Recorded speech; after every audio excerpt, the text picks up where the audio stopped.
우리를 사랑하셔서 날마다 은혜 베푸시는 하나님께 감사드립니다.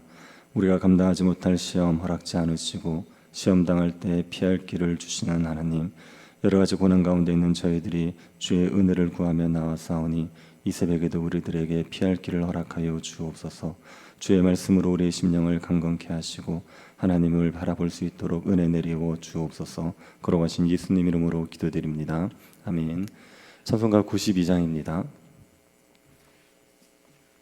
찬송가 92장입니다.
욥기 17장 1절부터 16절입니다. 욥기 17장 1절부터 16절입니다. 찾아서 한 절씩 교도하겠습니다. 찾았으면 교도하겠습니다. 나의 기운이 쇠하였으며 나의 날이 다하였고 무덤이 나를 위하여 준비되었구나.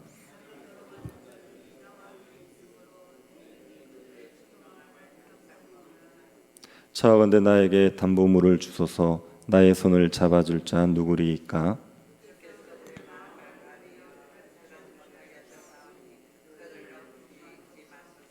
보상을 얻으려고 친구를 비난하는 자는 그의 자손들의 눈이 멀게 되리라.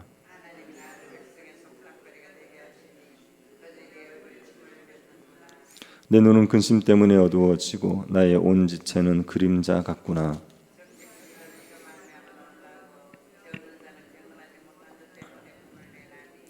그러므로 의인은 그 길을 꾸준히 가고 손이 깨끗한 자는 점점 힘을 얻느니라.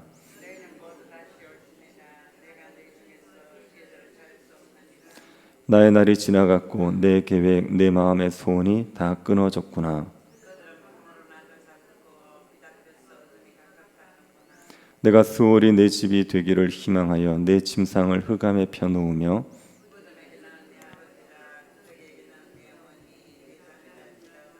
나의 희망이 어디 있으며 나의 희망을 누가 보겠느냐. 우리가 흙 속에서 쉴 때에는 희망이 수월의 문으로 내려갈 뿐이니라. 아멘. 욥은 친구들이 자신을 위로한다고 하는 말 때문에 너무나 괴롭습니다. 욥의 친구들은 욥에게 위로가 되지 않는 헛된 말을 쏟아내고 있습니다. 그들은 무엇에 홀렸는지 욥을 정죄하는 말을 계속합니다. 욥은 재산을 잃고 자식을 잃고 건강을 잃고 너무나 괴로운 상황입니다. 이런 고통 가운데 있는 사람에게 정죄의 말을 쏟아낸다는 건 이해가 되지 않지 않습니까? 욥이 그만하라고 하는데도 계속 정죄의 말을 하는 건 욥을 위로하기는커녕 욥을 분노하게 하는 일입니다. 욥은 자신을 괴롭게 하는 친구들에게 화가 났습니다. 그래서 욥이 친구들을 과격한 말로 저주합니다. 이 욥의 말들을 보면 욥이 얼마나 지금 고통스러운지를 알 수가 있습니다. 1절을 한번 보시기 바랍니다. 나의 기운이 쇠하였으며 나의 날이 다하였고 무덤이 나를 위하여 준비되었구나. 욥은 이제 내가 곧 죽을 거라고 생각을 합니다. 욥은 기진맥진했습니다. 더 이상 버티림이 없습니다. 욥은 곧 무덤에 들어갈 것이라고 생각하지요. 욥은 곧 자신이 죽을 거라고 생각합니다. 이렇게 괴로운 사람을 말로 괴롭게 한다. 이건 안 되지 않습니까? 그런데 욥의 친구들은 말로 계속해서 욥을 격동시키는 겁니다. 2절입니다. 나를 조롱하는 자들이 나와 함께 있으므로 내 눈이 그들의 충동함을 항상 보는구나. 욥을 조롱하는 사람들은 욥의 친구들입니다. 욥의 친구들은 욥과 함께 있으면서 계속 조롱합니다. 욥의 친구들은 욥이 죄 때문에 고난당했다고 했습니다. 그게 욥을 조롱하는 겁니다. 욥의 친구들은 욥이 죄인이라고 조롱을 했습니다. 그 말이 욥의 마음을 격동시켰죠. 분노케 만들었습니다. 욥은 분함을 하나님께서 풀어주시기를 바라고 있습니다. 3절입니다. 청하건대 나에게 담보물을 주소서. 나의 손을 잡아줄 자가 누구리이까. 욥은 자신의 억울함과 분함을 하나님께서 풀어주시기를 기다리고 있습니다. 하나님께서 담보물을 주시기를 구하죠. 욥의 억울함을 풀어주겠다. 욥이 죄 없다는 것을 확증해 주겠다. 이것을 하나님이 약속해 달라는 겁니다. 그러면 욥은 기다릴 겁니다. 억울하고 분해도 참고 기다릴 겁니다. 욥은 자신의 손을 잡아줄 자가 하나님밖에 없다고 합니다. 자신의 억울함을 풀어줄 자는 하나님밖에 없다고 하죠. 하나님께서 욥의 친구들의 죄를 깨닫게 해주셔야 됩니다. 그래야 욥의 친구들이 자신의 죄를 깨달을 수 있습니다. 그런데 하나님께서 그들의 마음을 가리어 깨닫지 못하게 하십니다. 4절 한번 보시기 바랍니다. 주께서 그들의 마음을 가리어 깨닫지 못하게 하셨사오니 그들을 높이지 마소서. 하나님께서 지혜를 주지 않으셔서 친구들이 자신의 잘못을 깨닫지 못하는 겁니다. 그리고 자신이 옳다고 생각합니다. 욥은 하나님께 그 친구들을 높이지 말아달라고 하는 겁니다. 하나님께서 친구들을 높이시면 친구들은 자신이 옳다고 생각할 겁니다. 욥이 죄를 지어서 고난당하는 것이 옳다라고 생각할 겁니다. 욥은 하나님이 친구들을 깨닫게 해주지는 않으시더라도 그들을 높이지는 말아 달라고 하는 겁니다. 친구들이 자신의 잘못을 영영 깨닫지 못하도록 그들을 높이는 일은 하지 말아달라는 거죠. 욥은 하나님께 친구들을 높이는 대신 자신을 비난하는 친구들에게 저주를 내려주기를 바랍니다. 5절입니다. 보상을 얻으려고 친구를 비난하는 자는 그의 자손들의 눈이 멀게 되리라. 보상을 얻으려고 친구를 비난하는 자들은 욥의 친구들입니다. 욥의 친구들이 욥을 정죄하는 것은 자신들이 얻고 싶은 것이 있기 때문이죠. 그것이 무엇인지는 정확히 모르지만 욥을 정죄하는 것은 욥을 위한 것이 아니라 자기를 위한 겁니다. 욥을 위한다고 하지만 실제로는 자신을 위한 겁니다. 이런 자들은 하나님께서 그 자손의 눈을 멀게 해주시기를 구하는 겁니다. 고난당하는 친구를 배신하고 자기 유익을 위해서 비난하는 자에게 하나님께서 대대로 벌을 내려달라고 합니다. 욥이 아주 과격한 말을 하고 있죠. 친구의 자손에 눈이 멀게 해달라는 것은 아주 과격한 말입니다. 욥이 너무 큰 고난을 당하고 친구들로 인한 괴로움이 커서 친구들의 집에 하나님이 저주가 내려지기를 바라는 마음까지 가지게 된 겁니다. 욥의 친구들이 한 일을 생각해 보면 욥이 이런 저주를 하는 것이 이해가 됩니다. 6절을 한번 보십시오. 하나님이 나를 백성의 속담거리가 되게 하시니 그들이 내 얼굴에 침을 뱉는구나. 하나님이 욥에게 고난을 내려 백성들의 속담거리가 되게 만들었습니다. 사람들이 욥을 보면서 하나님께 죄를 지으면 저렇게 된다라고 수군거렸던 거죠. 그래서 욥의 친구들은 욥의 얼굴에 침을 뱉어버렸습니다. 욥을 모욕했습니다. 하나님이 욥에게 고난을 내린 것이 욥의 죄 때문이라는 것이 욥을 모욕한 것입니다. 다른 사람들이 수군거렸다면 욥의 친구들은 직접적으로 말해서 욥의 얼굴에 침을 뱉는 것처럼 욥을 모욕했습니다. 욥이 이런 고통을 겪었으니 친구들에 대해서 저주하는 마음을 가지게 된 겁니다. 욥은 지금 이 모든 상황을 견디기가 너무 어렵습니다. 하나님의 손이 자신을 치시고 친구들이 자신을 모욕하고 있는 이 상황을 견디기 너무 어렵습니다. 그래서 욥이 극도로 쇠약해져 있습니다. 7절 한번 보시기 바랍니다. 내 눈은 근심 때문에 어두워지고 나의 온 지체는 그림자 같구나. 지금 눈이 근심 때문에 어두워졌습니다. 욥은 근심 때문에 눈이 제대로 보이질 않습니다. 다른 지체들은 그림자같이 되어버렸습니다. 그림자라는 건 실체가 없는 것 아닙니까? 욥의 지체, 욥의 몸들이 실체 없는 그림자처럼 쇠약해진 거죠. 욥은 눈이 안 보이고 몸이 그림자처럼 쇠약해져 있습니다. 극도로 쇠약해진 욥은 정신분열증적인 모습을 보입니다. 이 어려운 상황에서도 꿋꿋이 의의 길을 걸어가겠다 다짐합니다. 그러다가 또 죽을 것 같다, 죽고 싶다 그렇게 말하기도 합니다. 8절 9절 한번 보시기 바랍니다.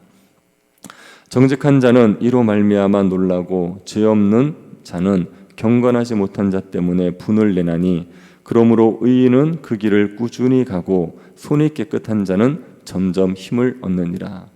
정직한 자들이 욥이 고난당하고 있는 것 때문에 놀란다는 거죠. 어떻게 욥과 같이 경건한 자가 고난을 당하는가, 경건한 자가 어떻게 고난당할 수 있는가 하면서 놀라는 겁니다.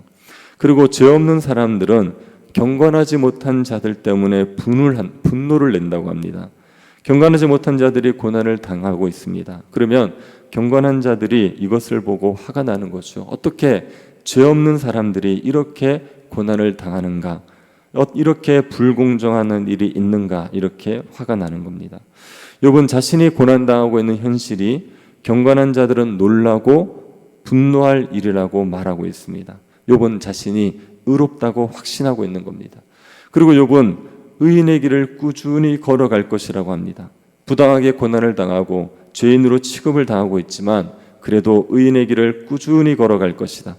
자신이 의인의 길을 걸어가면 점점 힘을 얻을 것이다. 그렇게 생각하고 있습니다. 욥은 지금 비록 쇠약해 있지만 손을 깨끗이 하면서 의인의 길을 걸어가면서 점점 강성해질 것을 소망하고 있는 것을 보여줍니다. 그리고 욥은 친구들에게 다시 한번 자신과 변론해 보자는 겁니다. 자신과 다시 한번 변론해도 자신이 이길 수 있다고 얘기합니다. 10절 한번 보십시오. 너희는 모두 다시 올지어다 내가 너희 중에서 지혜자를 찾을 수 없느니라. 친구들에게 모두 다시 한번 와봐라. 다시 한번 나와 변론해보자. 또다시 나와 말싸움해도 나를 설득시킬 지혜자는 너희 중에 한 사람도 없다. 그렇게 얘기하는 겁니다. 욥이 자신의 의로움을 주장하고 있습니다. 그 누가 말해도 자신은 의로운 사람이라고 말하는 거죠.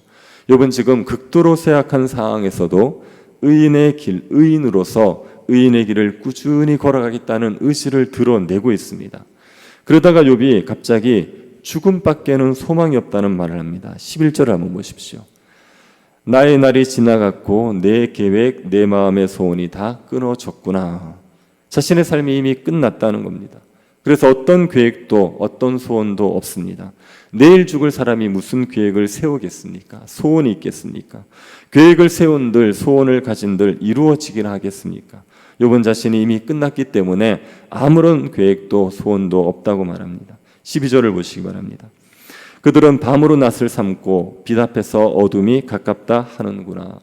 밤으로 낫을 삼는다는 말은 자신에게는 낮이 없다는 겁니다. 낮도 밤처럼 깜깜하다는 겁니다.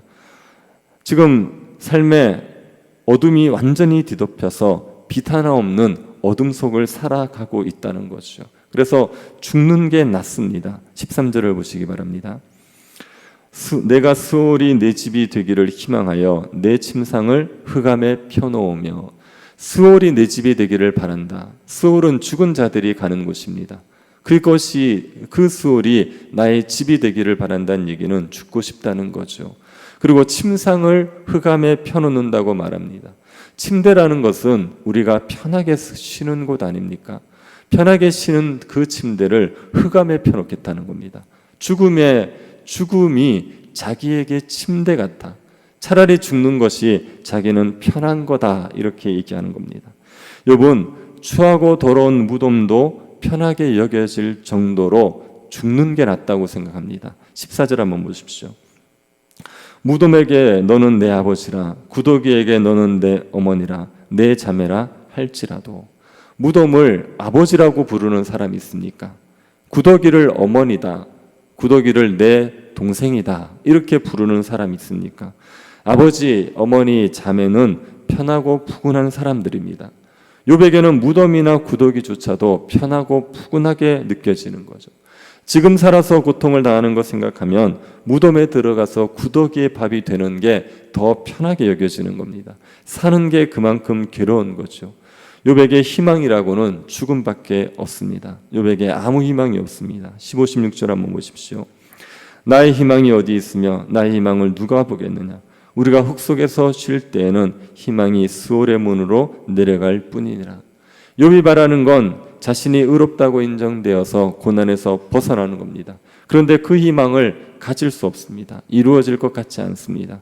욥은 자신이 죽으면 자신의 희망도 모두 사라질 것이라고 합니다. 욥은 자신의 희망이 이루어질 거라고 생각하지 않습니다. 자신은 죽을 것이고 자신의 희망도 모두 물거품처럼 사라지게 될 것이라고 말하고 있습니다. 욥이 정말 괴로워하고 있지 않습니까? 친구들을 과격한 말로 저주하고 정신분열증적인 모습을 보이면서 정말 괴로워하고 있지 않습니까? 자신은 고난 가운데서도 의인의 길을 걸어가겠다, 그렇게 다짐을 하다가도 수월이 나의 집이 되기를 바란다, 죽고 싶다, 그렇게 말하는 거죠. 끝까지 한번 의롭게 살아보겠습니다, 그렇게 큰 소리 쳤다가도 돌아서서 하나님 저 죽여주십시오, 도저히 못 살겠습니다, 이렇게 얘기하는 겁니다. 욥의 이 모습을 보면 친구들이 아마 미쳤다고 얘기할 겁니다. 욥이 제정신이 아니다, 그렇게 얘기할 겁니다. 욥은 미친 사람처럼 보입니다. 욥과 같은 고난을 당하면 미친 사람처럼 되지 않겠습니까? 하루아침에 재산을 다 잃고 자식들 다 잃고 온몸에 종기가 나서 침상길 동안도 평안하지 않습니다. 사람들은 죄 때문에 이렇게 고난당했다고 손가락질합니다. 그런 상황에 안 미치는 게 이상하지 않습니까? 어떻게 정상적으로 살아가겠습니까? 우리가 예수님을 믿는다고 해도 극심한 고난을 당하면 제정신으로 견디기 어렵습니다. 미친 사람처럼 될 수밖에 없습니다. 어떻게 이 극심한 고난을 겪는데 어떻게 제정신으로 지낼 수가 있겠습니까? 그럴 때 우리가 정말 아무것도 붙들 수 없을 그때 우리가 유일하게 의지할 수 있는 분이 있다면 예수 그리스도밖에 없습니다. 예수 그리스도는 우리의 질고를 아세요. 우리가 겪는 고난이 어떤 고난이든지 주님은 그 고난으로 인한 고통을 다 알고 계십니다. 왜냐하면 우리가 겪은 어떤 고난보다 더 큰 고난을 겪으신 분이 예수 그리스도입니다. 사람들이 겪은 고난이 아무리 커도 그 고난보다 더 큰 고난을 겪으신 분이 예수 그리스도시기 때문에 예수님은 우리가 겪는 고통을 아십니다. 감당할 수 없는 고난을 당할 때 주님께서는 우리의 고통을 아신다. 주님은 우리를 위로해 주실 수 있다. 이 한 가지 믿음 붙들고 버티는 수밖에 없습니다. 미칠 것 같은 상황 속에서도 하나님께서 나의 고난 아시지, 나를 아시고 위로해 주실 거지, 그리고 주님 붙들어야지 우리가 고난을 견딜 수가 있습니다. 이해할 수 없는 고난 때문에 너무 힘들고 괴로울 때, 그래서 정말 미쳐버릴 것 같을 그런 상황에서도 예수 그리스도를 바라보시고 견디십시오. 참아내셔야 됩니다. 그리고 붙들다 보면 주님께서 우리를 정금 같은 믿음으로 빚어가시게 되어 있습니다. 고난 가운데서도 우리의 고난하시고 위로해 줄 수 있는 예수 그리스도 그분만을 바라보고 고난을 견뎌내셔서 정금 같은 믿음으로 자라가는 주의 백성들 될 수 있기를 간절히 바랍니다. 우리의 즐거움을 아시는 주님이 우리의 위로자가 되어주심을 감사드립니다. 고난으로 인하여서 사람들을 원망하고 저주하게 될 때 의롭게 살 마음을 가졌다가도 죽고 싶은 마음이 드는 혼란스러운 상황 속에서도 주를 바라보게 하여 주옵소서. 우리가 겪는 모든 고난을 경험하여 하시는 주님께서 우리를 위로해 주실 것을 믿고 주만 의지하게 하여 주옵소서. 주를 의지하여 견딤으로 정금 같은 믿음으로 자라가는 주의 백성들 되게 하여 주옵소서. 걸어가신 예수님 이름으로 기도드립니다. 아멘. 하늘에 계신 우리 아버지여, 이름이 거룩히 여김을 받으시오며 나라의 임하옵시며 뜻이 하늘에서 이룬 것 같이 땅에서도 이루어지이다. 오늘날 우리에게 일용할 양식을 주옵시고 우리가 우리에게 죄 지은 자를 사하여 준 것 같이 우리 죄를 사하여 주옵시고 우리를 시험에 들게 하지 마옵시고 다만 악에서 구하옵소서. 그게 나라와 권세와 영광이 아버지께 영원히 있사옵나이다. 아멘. 고난당하고 있는 성도들을 위해서 기도해 주십시오.